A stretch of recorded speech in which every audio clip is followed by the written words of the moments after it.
Hier vendredi, l'Agence nationale de l'aviation civile, l'ANAC, était également face à la presse pour le point des préparatifs de la célébration des 80 ans de l'aviation civile prévue le 7 décembre prochain à Ouagadougou.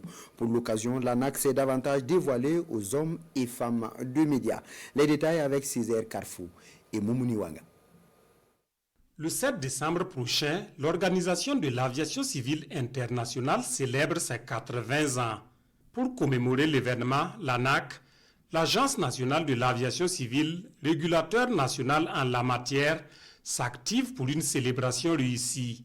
Face aux professionnels des médias, décliner les missions et surtout le rôle de l'ANAC dans la sphère de la navigabilité aérienne s'avère plus que nécessaire pour son premier responsable. L'ANAC est l'autorité administrative indépendante chargée, entre autres, de l'exécution de la politique de l'État en matière d'aviation civile, de la promotion de l'aviation civile dans notre pays au Burkina Faso, de l'élaboration et de la réglementation technique de l'aviation civile conformément aux normes de l'OACI, de l'élaboration de la mise en œuvre de la stratégie en matière d'aviation civile et de transport aérien sur tout le territoire burkinabé, du contrôle de l'application de la réglementation nationale en vigueur selon les conventions que le Burkina Faso a signées, et de la supervision de la sécurité et de la sûreté de l'aviation civile.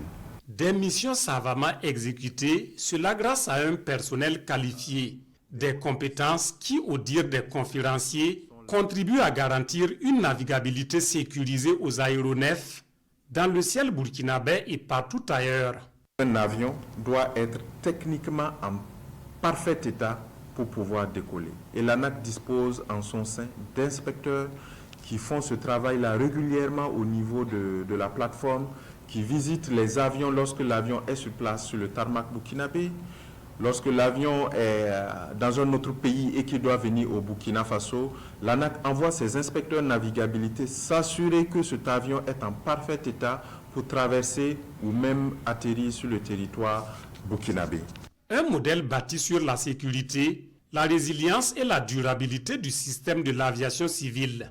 Un modèle donc qui, selon les conférenciers, participe au développement économique du Burkina Faso. Daouda Aziza Moussa, d'inviter le public à une pleine participation des activités commémoratives, incluant des panels et des journées portes ouvertes de l'institution, prévues se tenir le 7 décembre prochain.